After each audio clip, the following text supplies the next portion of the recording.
ComiCON 2012. I've come early, like 4 o'clock in the morning. This is my first time, like, actually going through the night. And I don't want to be in the back of the room. I want to be up front with them. So excited to just watch them and just be in awe of being in the same room as them.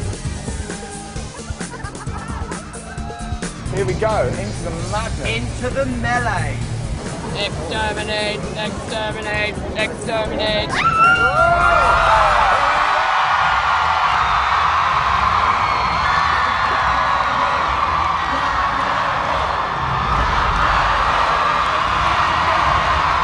So it was like, boom, and all we could do was scream back.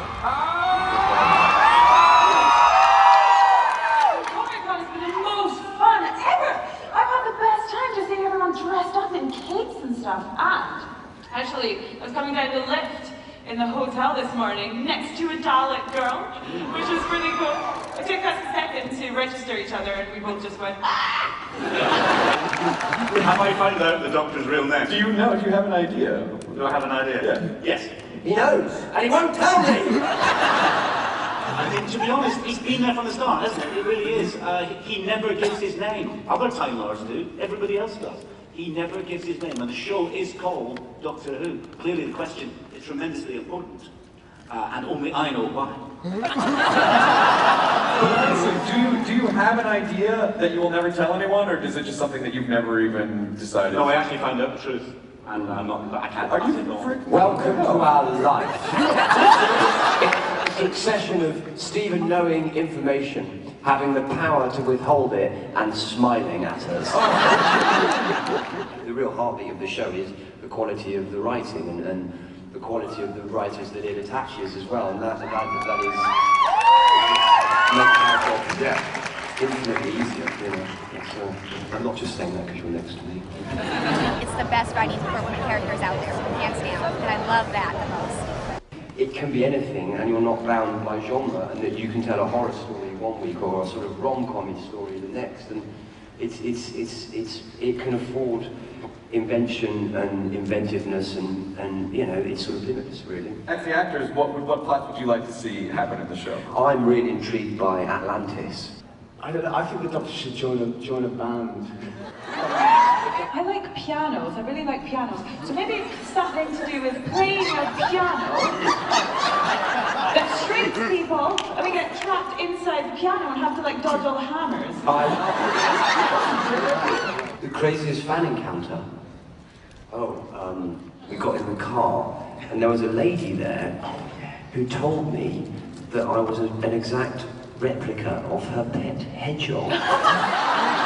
I think Matt Smith looks just like a hedgehog. I've got a picture of him on my wall and pictures of hedgehogs. Like that's going to flatter me, a hedgehog? What's your favorite gadget, button, or screen in the TARDIS? But my favourite bit is actually the gear and the lever that flies it, because of the rhythm of it. I can go whiz off. The question was, have there ever been any like little objects or pieces on set, maybe from the TARDIS, that you've been like really tempted to just kind of stick in your bag when you leave? I've done it. We've done it. I take the binoculars. Yeah. We rock various bits of TARDIS. And you just kind of go, because if we break it so often, you just go, oh no, it's broken, don't worry, I'll take it off. Steal the time rotor. Steal the time rotor. But I asked for bigger costumes, just so I can fit things in. It's been great that the three of us have experienced all this together as well. I think so, yeah. And we all started at the same time, yeah, roughly, which was cool. Yeah. So yeah, it's just it's been beyond our wildest dreams. Wildest dreams. Working together for quite some time, and I was wondering if you noticed any weird or interesting habits amongst each other. Oh my God. They all come out when we're like a little bit nervous or something. What, the weird and interesting ones? Okay, this is one of Karen's, when she's a bit nervous, and I'm constantly going, stop it, stop doing your lips, stop it. She flicks her lips. All day, every day, all day. She's Ripping the skin off them. It's my thinking face, like it helps me think. Yeah. Matt does this when he's sort of like trying to like get in the zone, and he's like, goes, "Brah, brah." You don't know he's doing that. Some people have talked to you about that. Have they? Arthur's wonderful when he's grumpy. I quite like looking at Karen for ages until she sees that I'm looking. That's a fun game. Oh yeah.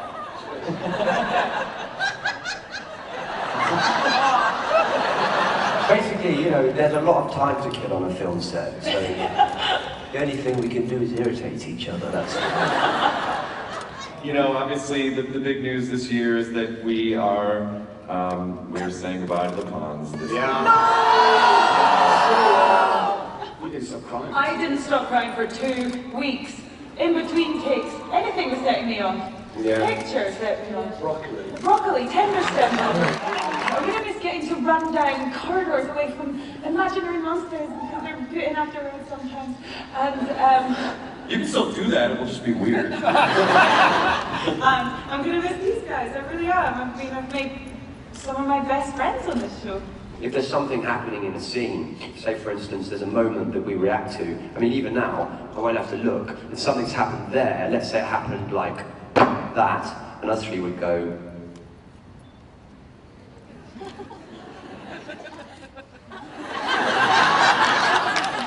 And like, you know, because you become kind of symbiotic in that. Yeah. The dynamic between the three of them is amazing.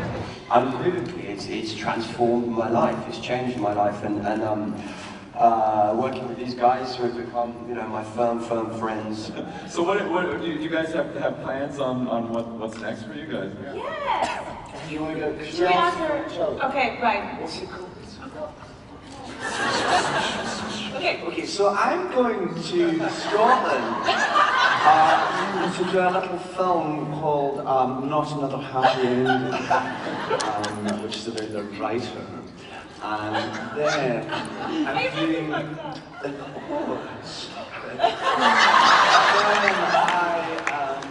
doing a film in America called Oculus about a mirror. So, I'm sorry, I'm a bit mumbling because that's just me.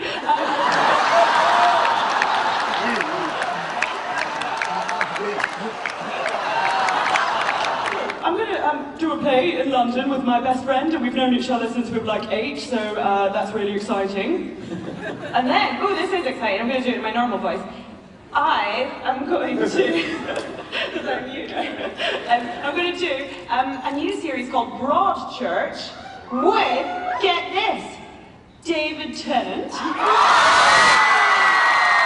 The thing is, it's been such a huge part of our life. It's changed our lives. But Yeah, it was so exciting to film those final moments though, because they are great.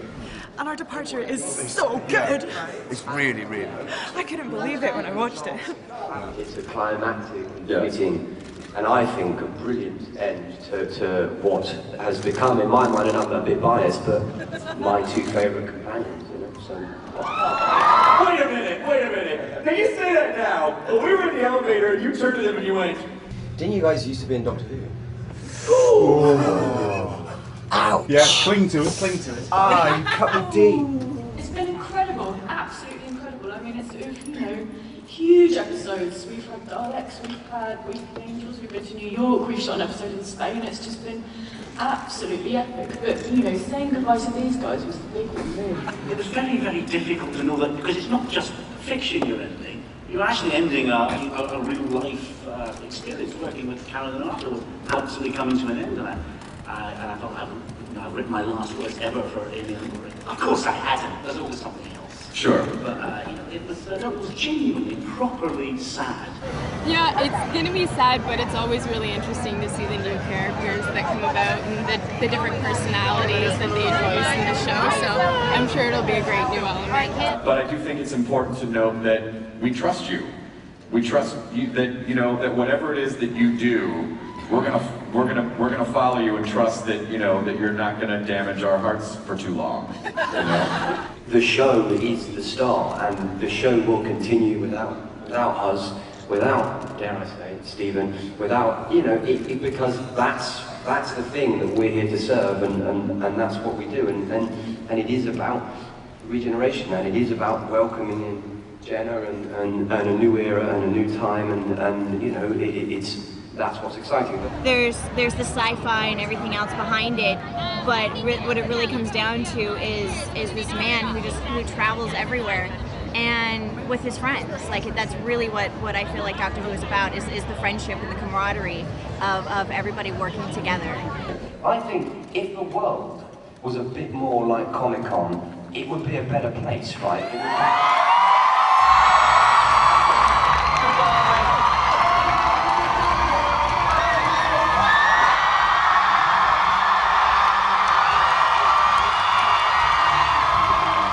Thank you for your continual support.